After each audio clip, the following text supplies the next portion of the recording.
Hey, what's going on, everybody? Welcome back to the Keyshawn McNeil Show. Fresh off of vacation, just hit 50. Super excited. I'm grateful. I'm blessed. Had an amazing time with my family, with my wife, and a few selected friends that we had came down and celebrated my 50th birthday with me. So thank you for all the amazing shout outs I got for that. I appreciate the love. Really, you guys don't know how much that means to me. So today we're going to talk about why you should have a life insurance policy, right? Some of my other videos kind of dive into it a little bit, but I want to just kind of make things even a little bit more simple for you, right? So when you're going through your first job and get your first job out of college or out of high school, a lot of times you're super excited. You don't really know what to expect. All you're really doing is trying to really make some money. Your first career, you're just grinding it out. Many of us were probably already working while they were in school, so you're trying to just add to your income. And while that is amazing, and you sign your offer paperwork and they give you this option for insurance, meaning your health insurance, and they give you an option for 401k. Notice how they say, you're eligible for 401k after you've been here 30 days. Some companies, it's a little longer, right? But with health insurance, it's boom, right away, right? Both are a cost. With the 401k, you kind of decide how much you want to contribute. But with the health insurance side of things, it's kind of set based on if you have a family, single, all that great stuff, right? So what I want you to do is I want you to think about this, right? Most of us, we select the health insurance because we got to have health insurance. It's pretty much a law now. You got to have some health insurance.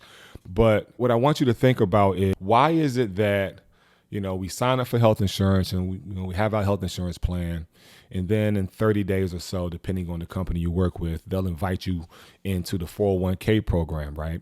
So people make such a big deal about 401k and it being, the gateway to your retirement. It's such an important thing. However, when you go to sign up for your 401k, it's how much do you want to contribute? And then they have these different plans you can buy into.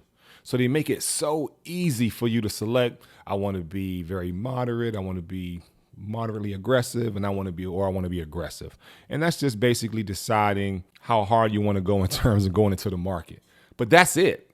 You select a fund, and then you decide how much of a percentage you want to contribute.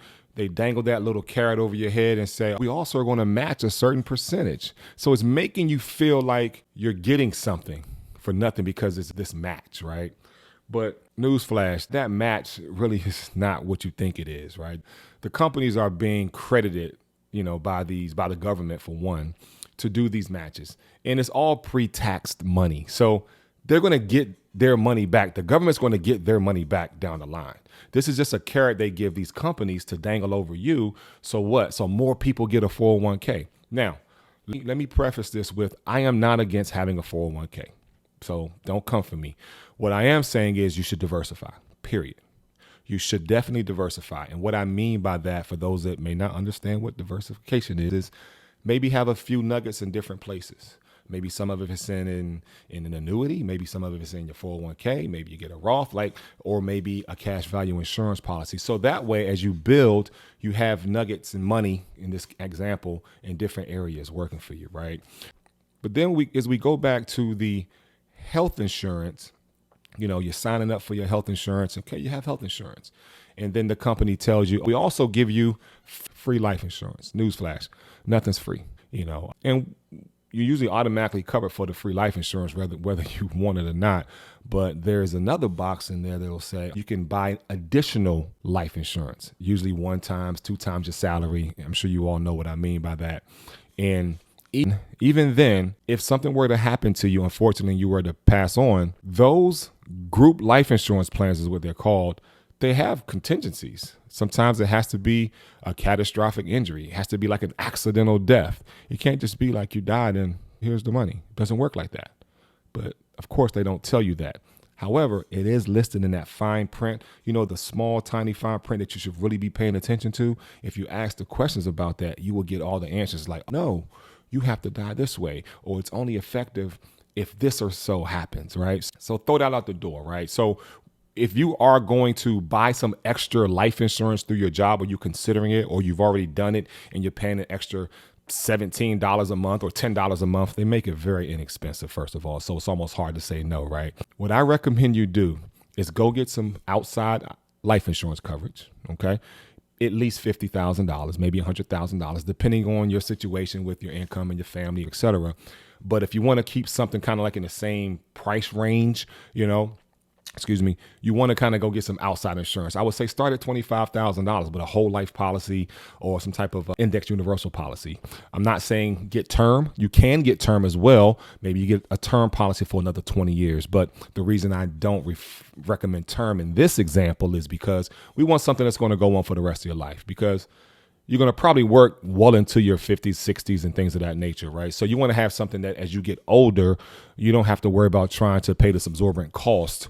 And we all know that over time, term insurance, as you have to renew it after the term period has expired, it's astronomically more. It gets so high that you can't afford it, okay? So again, make sure you, instead of buying that extra life insurance with your new job, reach out to an agent.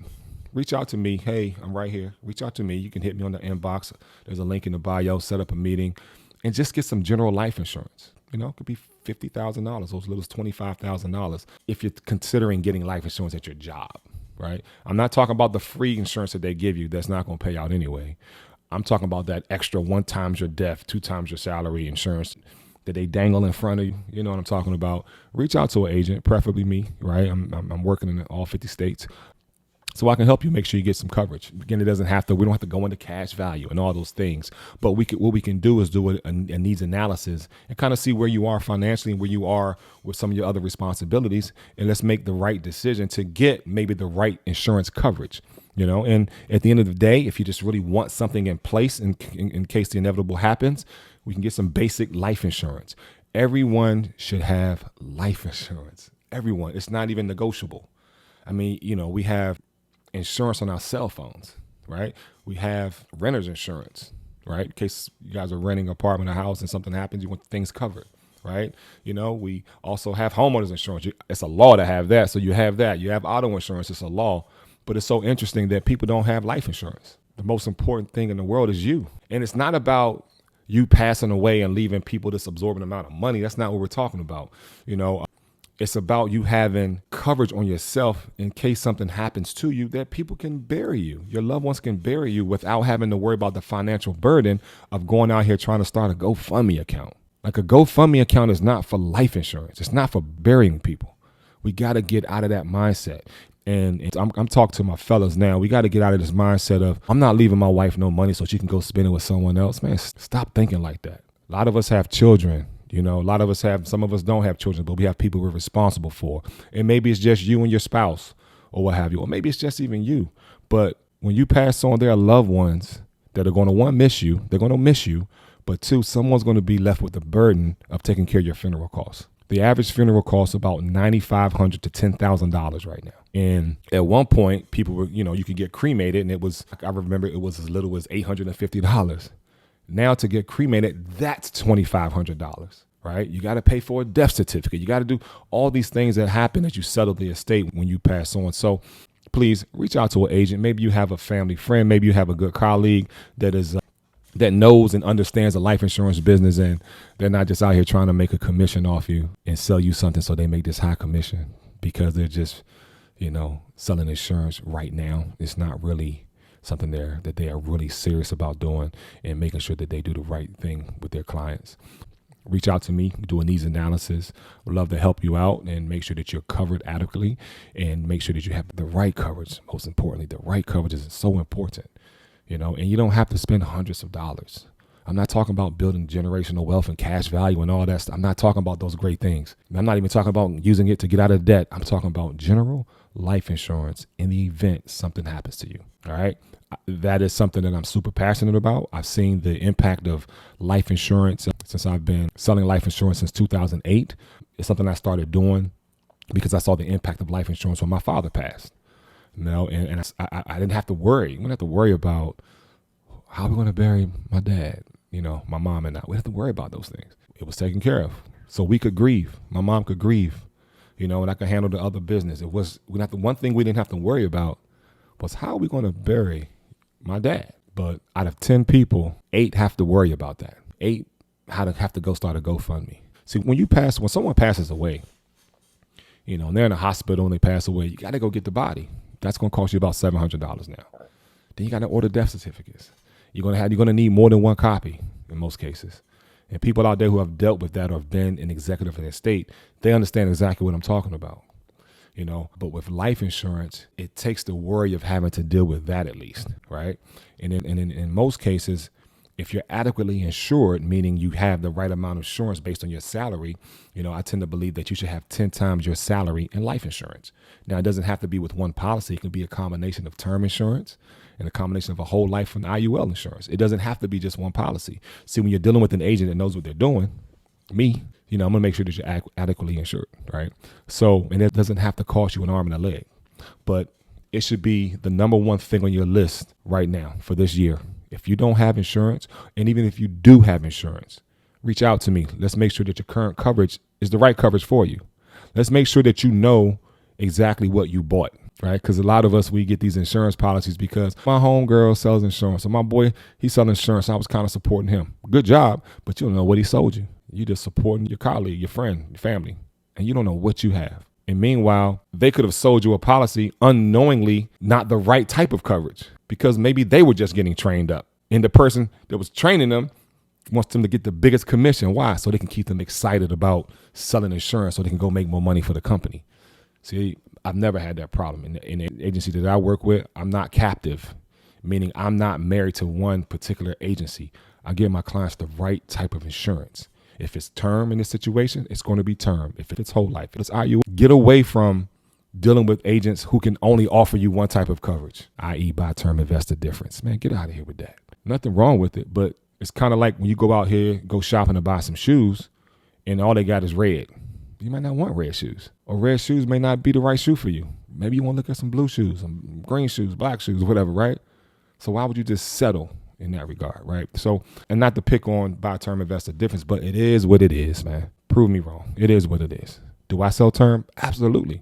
Do I have term? I sure do. It's part of my portfolio, right? To make sure that I'm adequately insured. Okay. So call to action, hit the link. If you're seeing this on YouTube, there's a link below. If you're seeing this on TikTok, there's a link in my bio. Set up a meeting to get general insurance. Let's talk about it and just make sure you're adequately covered. And if you already have insurance, I do a free analysis on your current policy to make sure that you have what you thought you bought, right? And let's do that. So I also want to mention that there's a lot of stuff that goes on. You can start family banking. You can do infinite banking and all. And yes, you can with the right type of insurance. It has to be designed right. But I'm not talking about that right now. What I'm talking about is general life insurance. Imagine something happened to you and you have young ones. You got kids, man. And all you leave them with is debt.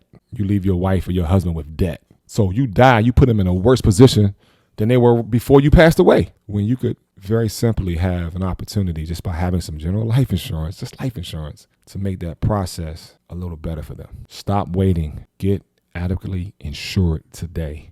Meet with someone. This is not a game. We got to get out of that GoFundMe crap, man. That is not insurance. Stop depending on someone to take care of you when you're dead. Stop. All right. Again, thank you for the support on the channel. I appreciate it.